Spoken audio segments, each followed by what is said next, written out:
अस्सलाम वालेकुम व्यूवर्स। आज जो हम टॉपिक स्टडी करने वाले हैं वो है single entry system. A single entry system is used where no accounting records are maintained. Single entry system use किया जाता है वहां जहां पर कोई अकाउंटिंग रिकॉर्ड्स मेंटेन नहीं किए जाते। अकाउंटिंग रिकॉर्ड्स मेंटेन ना करने से क्या मतलब है, ये आप जब समझ सकते हो जब आपको पता होगा कि अकाउंटिंग रिकॉर्ड्स मेंटेन करने से क्या मतलब है। तो आइए पहले उसको समझते हैं। फर्स्ट ईयर में हमने कुछ इस तरह जर्नल एंट्रीज पास करी है ट्रांजैक्शन की। अच्छा, ट्रांजैक्शन क्या होती है? किसी भी चीज का लेन देन जिसमें पैसा इंक्लूड हो वो ट्रांजैक्शन। ठीक है, हम लोगों ने फर्नीचर खरीदा, जो पहली एंट्री है फर्नीचर खरीदा है हमने, और इन्वेस्टमेंट के तौर पे हमने फर्नीचर कैश इन्वेस्ट करा है, तो हमने एंट्री पास कर दी जर्नल एंट्री।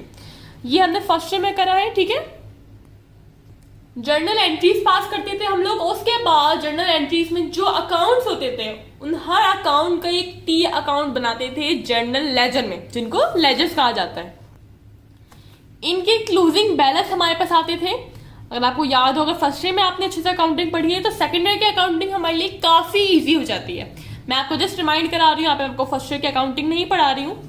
क्लोजिंग बैलेंस को हम क्या करते थे, जो जर्नल लेजर में जो टी अकाउंट्स के क्लोजिंग बैलेंस होते थे उन क्लोजिंग बैलेंस को हम ट्रायल बैलेंस में लिखते थे। सही है, कैश में जो क्लोजिंग बैलेंस है वो हमने डेबिट साइड पे लिखा। इस तरह क्लोजिंग बैलेंस को टोटल करते थे और टोटल करने के बाद हमारे पास अमाउंट आ जाया करता था। दोनों क्रेडिट और डेबिट साइड बराबर होती थी, तो ये एक्यूरेसी पता चलती थी कि जो हमने जर्नल लेजर में टी अकाउंट्स बनाए हैं वो बिल्कुल हमने ठीक बनाए हैं। ट्रायल बैलेंस बनाने के बाद एडजस्टिंग एंट्रीज कुछ इस तरह पास करते थे फर्स्ट ईयर में। देन हम बनाते थे एडजस्टेड ट्रायल बैलेंस, यानी एडजस्टिंग एंट्रीज से हम फिर से जर्नल लेजर बनाते थे। जर्नल लेजर के क्लोजिंग बैलेंस को लेके ट्रायल बैलेंस में लेके जाते थे और वो एडजस्टेड ट्रायल बैलेंस कहलाता था। देन उस एडजस्टेड ट्रायल बैलेंस का जो बैलेंस होता था, यानी कि जो अमाउंट होते थे उसको लेके जाते थे और इनकम स्टेटमेंट बनाते थे। जो हमने जो शुरू से जो हमने समझे प्रोसेस करते हुए आ रहे हैं स्टेप बाय स्टेप, वो इसीलिए करते हैं ताकि हमें पता चल सके हमारा बिजनेस किस पोजीशन में है, वो इनकम अर्न कर रहा है या लॉस में जा रहा है।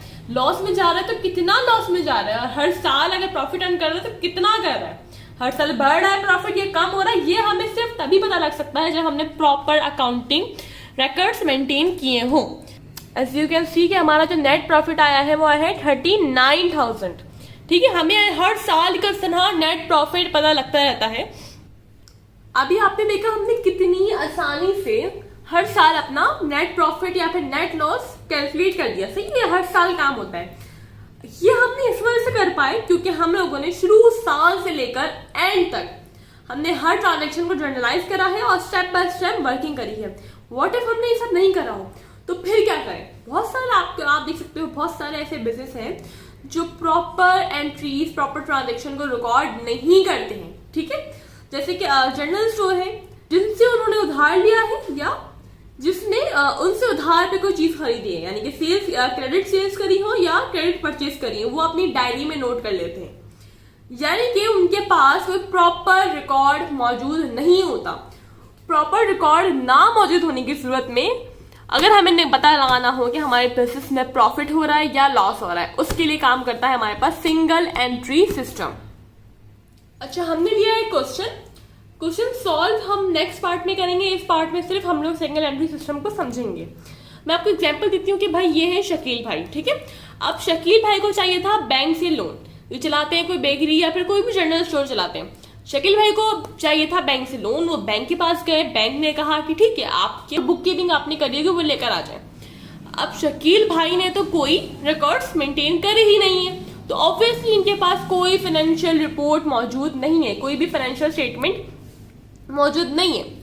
इनको 1-2 साल में ही लोन चाहिए था, तो ये क्या करा इन्होंने एक अकाउंटेंट को हायर करा। उन्होंने कहा कि भाई ऐसी सी बात है, अब मैं क्या करूं? तो उसने कहा कोई मसला नहीं है। साल के शुरू दिन यानी कि जनवरी 1 थी 2012 में, जनवरी 1 थी, जो अकाउंटेंट था उनकी दुकान पे गया। उसने दुकान पे कहा कि भाई आपके पास कोई कैश पड़ा हुआ होगा? उन्होंने कहा 5150 हमारे पास कैश पड़ा हुआ है। उन्होंने कहा ठीक है। अकाउंटेंट ने नोट कर लिया अपनी डायरी में ये बात। बैंक का उन्होंने पूछा कि बैंक में कोई पैसा है, उन्होंने कहा नहीं हमने अकाउंट नहीं खुलवाया, शकील भाई ने भी बैंक में अकाउंट नहीं खुलवाया, बैंक में कुछ भी नहीं है। अकाउंट रिसीवेबल, भाई अकाउंटेंट ने पूछा कि आपको कोई पैसा रिसीव करना है, कोई ऐसा पैसा हो जो आपको रिसीव करना हो, किसी ने आपसे उधार लिया हो या चीजें उधार ली हो। शकील भाई ने कहा हाँ भाई ये तो मैंने लिखा हुआ है, मैंने क्रेडिटर्स और डेटर्स के नाम लिखे हुए हैं। तो भाई डेटर में आ रहा है पैसा 9500, डेटर मतलब कर्जदार, यानी कि जो कर्जदार हैं शकील भाई के, तो वो कितने अमाउंट से 9500 से। फिर उन्होंने कहा कि भैया आपको अंदाजा है कि भाई जो इन्वेंट्री आपके दुकान में कितने की पड़ी हुई है। उन्होंने कहा हाँ अंदाजन भाई ये 14000 की होगी। अकाउंटेंट ने नोट कर ली ये बात। फिर इक्विपमेंट की बात करते हैं। उन्होंने कहा इक्विपमेंट क्या क्या है, भाई फ्रिज पड़ा हुआ था, कोई हैवी मशीन नहीं थी। पूछा अकाउंटेंट ने कितने की है, 29000 नोट कर लिया अकाउंटेंट ने। अकाउंट पेएबल, वो अमाउंट जो पे करने थे, ये भी लिखे हुए होते हैं। नॉर्मली अगर परचेजेस और सेल के बारे में भले ही जनरल स्टोर वाले ना लिखते हो, लेकिन उन्होंने जिसको पैसा देना है और जिससे पैसा रिसीव करना है, ये दोनों अकाउंट जरूर मेंटेन होते हैं। डबल एंट्री सिस्टम में मेंटेन नहीं होते हैं, वो जस्ट जो जिस तरह उनको समझ में आता है उस तरह अपनी डायरी में नोट करते हैं नाम के साथ, ठीक है।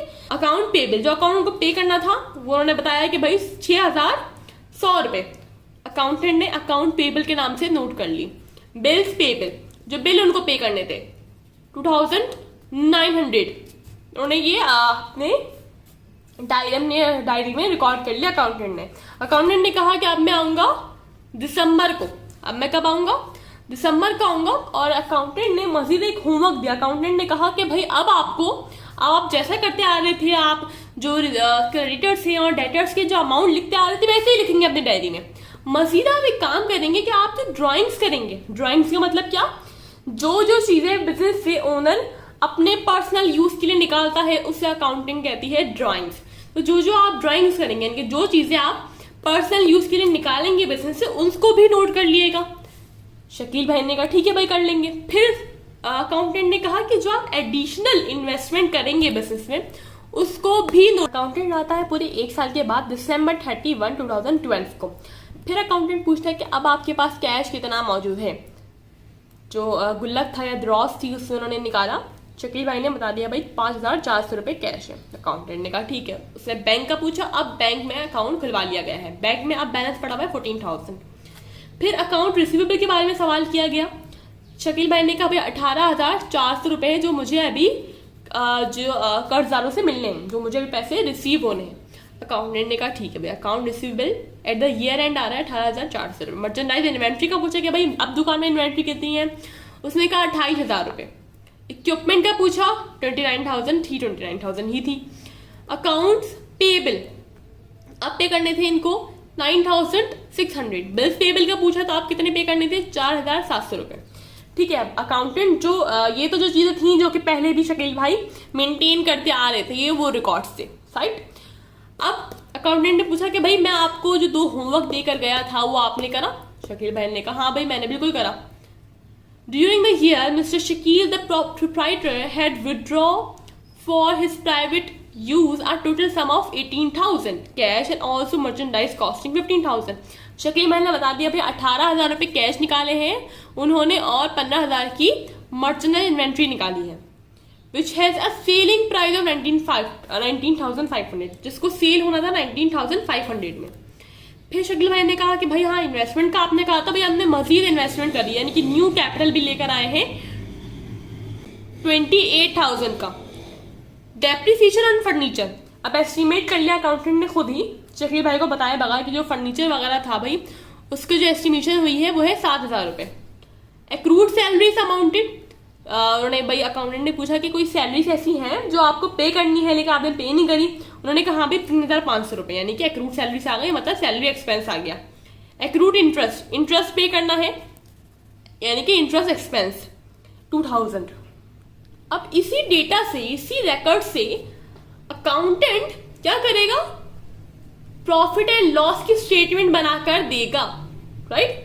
इसी जो है ना वो डेटा से, ठीक है। हमारे पास कोई proper double entry system, double entry records मौजूद नहीं है, जो कि नॉर्मली मैंने आपको दिखाया कि किस तरह एक्चुअली अकाउंटिंग काम कर रही होती है।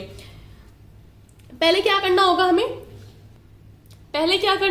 ओपनिंग कैपिटल निकालना होगा। ओपनिंग कैपिटल का मतलब क्या, जो कैपिटल था साल के शुरू में, राइट, वो हमें खुद कैलकुलेट करना पड़ेगा।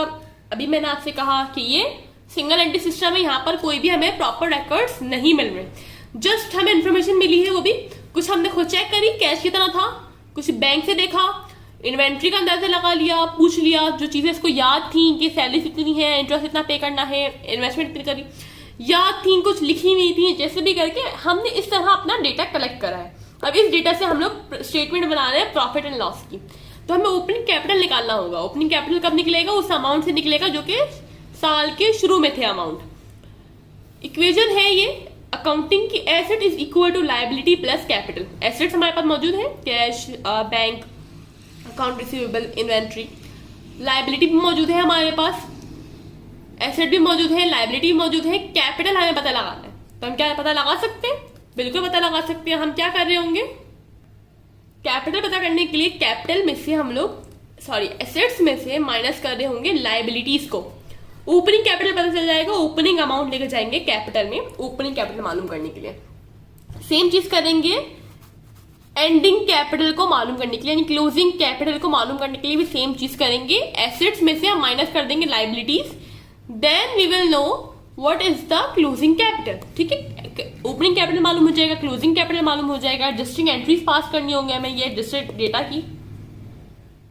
अब हम बना रहे होंगे शकील भाई का कैपिटल का टी अकाउंट, जिसके लिए हमें चाहिए होगा ओपनिंग कैपिटल, जो हम निकालेंगे जनवरी 1 में जो चीजें हमारे पास मौजूद थी, एसेट्स और लायबिलिटीज। फॉर्मूला हमें पता है, एसेट बराबर होते हैं लायबिलिटी प्लस कैपिटल के। हमें यहाँ पे कैपिटल निकालना है, इक्वेशन को हमने सेट कर दिया इस तरह।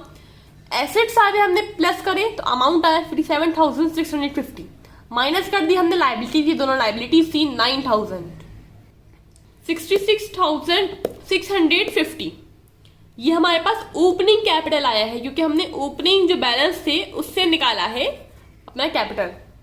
जिस तरह कैलकुलेट करा था हमने ओपनिंग कैपिटल, इसी तरह हमने कैलकुलेट कर लिया अपना क्लोजिंग कैपिटल। सही है, एसेट्स को प्लस करा, लायबिलिटीज को प्लस करा, दोनों को माइनस कर दिया और हमारे पास निकल कर आ गया क्लोजिंग कैपिटल। ठीक है, हमारे पास ओपनिंग कैपिटल भी है, क्लोजिंग कैपिटल भी है, एडिशनल इन्वेस्टमेंट भी है जो कि कैपिटल को इंक्रीज करती है। हमारे पास ड्रॉइंग्स भी मौजूद है।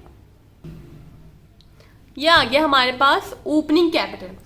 कैपिटल क्रेडिट से बढ़ता है, इस वजह से कैपिटल का ओपनिंग जो बैलेंस है वो हम लोग क्रेडिट साइड पे लिखेंगे। कैपिटल को एक और चीज बढ़ाती है, वो है इन्वेस्टमेंट। एडिशनल इन्वेस्टमेंट हमें दी हुई थी 28,000, जो हमने क्रेडिट साइड पे लिख दी है, इससे भी कैपिटल हमारा इंक्रीज होता है। एक और चीज जिससे हमारा कैपिटल इंक्रीज होता है वो है प्रॉफिट। अगर प्रॉफिट हमें नहीं पता भी, ठीक है, हम प्रॉफिट निकालेंगे टी अकाउंट से, कैपिटल के टी अकाउंट से। प्रॉफिट यहां आता अगर हमें पता होता, हमें नहीं पता, हम वही निकाल रहे हैं। हमें बाकी की जो 4 चीजें हैं जो कैपिटल के अकाउंट में जाती हैं वो हमें पता है। तीसरी चीज है हमारे पास के बाद ड्रॉइंग्स। 33,000 की उसने ड्रॉइंग्स करी है, यानी 33,000 उसने पैसा निकाला है बिजनेस में से अपने पर्सनल यूज के लिए। क्लोजिंग कैपिटल भी हमने निकाल लिया था, वो भी हमने लिख दिया डेबिट साइड पे। ठीक है, क्लोजिंग बैलेंस हमेशा डेबिट साइड पे जाएगा, ड्राइंग्स भी डेबिट साइड पे जाती हैं क्योंकि ड्राइंग कैपिटल को कम करती हैं। अब हमारे पास बचा है प्रॉफिट। अब प्रॉफिट कैसे पता चलेगा? अगर प्रॉफिट होगा तो वो क्रेडिट साइड पे आ रहा होगा, क्योंकि ऑब्वियसली प्रॉफिट कैपिटल को इंक्रीज कर रहा होगा। अगर लॉस होगा तो वो डेबिट साइड पे आ रहा होगा, क्योंकि वो कैपिटल को कम कर रहा होगा। इन दोनों अकाउंट में जो डिफरेंस आ रहा होगा अमाउंट का, वही होगा हमारे पास प्रॉफिट या फिर लॉस। इन दोनों टी अकाउंट्स की जो साइड्स हैं इनको हमने कैलकुलेट करा। इस साइड का हमारे पास बैलेंस आया है डेबिट साइड का 1,13,500। क्रेडिट साइड को बैलेंस करा, इसका बैलेंस आया हमारे पास 94,650, यानी कि हमारे पास डेबिट साइड ज्यादा है क्रेडिट साइड से। जिस साइड का बैलेंस ज्यादा आया होगा वही साइड लिखेंगे। अब टी अकाउंट को बैलेंस होने की जरूरत है। ठीक है, हम लोगों ने लिख दिया ये अमाउंट दोनों साइड पे। अब टी अकाउंट को जरूरत होती है बैलेंस होने की। यहाँ पे 1,13,000 ठीक है, 500 अगर आप इनको दोनों को प्लस करेंगे, लेकिन इन दोनों को प्लस करेंगे तो 94,650 बनेगा। यानी कि कुछ अमाउंट की हमें जरूरत है, अभी कुछ अमाउंट की हमें जरूरत है इस अकाउंट के बराबर लेके जाने की। और वो क्या चीज मिसिंग है? प्रॉफिट। ठीक है, अगर यहाँ पे कोई कमी आती है तो उसका मतलब लॉस आना है। इधर कोई अमाउंट कमा है, इसका मतलब हमें शकील जो भाई हैं उनको 2012 में प्रॉफिट हुआ है। प्रॉफिट कितने का हुआ है? इन दोनों को टोटल करने के बाद हमारे पास अमाउंट आया 94,650। इसको माइनस कर देंगे 1,13,500 से, तो हमारे पास निकल कर आ जाएगा 18,050। इस तरह हमने प्रॉफिट कैलकुलेट कर लिया है कैपिटल अकाउंट से बिना किसी डबल एंट्री रिकॉर्डिंग के, यानी कि कोई हमारे पास डबल एंट्री रिकॉर्ड्स मौजूद नहीं है, कोई रिकॉर्ड्स मेंटेन नहीं किए गए पूरे साल, उसके बावजूद भी हमने इजीली प्रॉफिट निकाल लिया। ये बिल्कुल सही प्रॉफिट है, ठीक है, एस्टिमेशन नहीं है, जस्ट एस्टिमेशन नहीं है। प्रॉफिट या लॉस टी अकाउंट के बजाय, कैपिटल के टी अकाउंट के बजाय एक इक्वेजन के जरिए, इक्वेजन कैसे बनाएंगे, टी अकाउंट को ही हम इक्वेजन में, इक्वेजन फॉर्म में कन्वर्ट कर देंगे। सबसे पहले यहाँ पर क्या दिया हुआ है हमारे पास, ड्राइंग्स, डेबिट साइड पर ड्राइंग्स और क्लोजिंग कैपिटल, इन दोनों को प्लस कर रहे होंगे। इन दोनों को प्लस करके जो अमाउंट आएगा वो इस अमाउंट को प्लस करके माइनस कर देंगे, तो हमारे पास निकल जाएगा प्रॉफिट या फिर लॉस। हमने लिख दिया क्लोजिंग कैपिटल और ड्राइंग्स, माइनस कर रहे हैं हम इन्वेस्टमेंट को, ओपनिंग कैपिटल को, या माइनस हमने लिखा है क्योंकि माइनस माइनस प्लस होता है। अब यहाँ पर हमें इसे क्या करना है, ये बहुत सिंपल इक्वेशन से प्रॉफिट निकालना, ठीक है।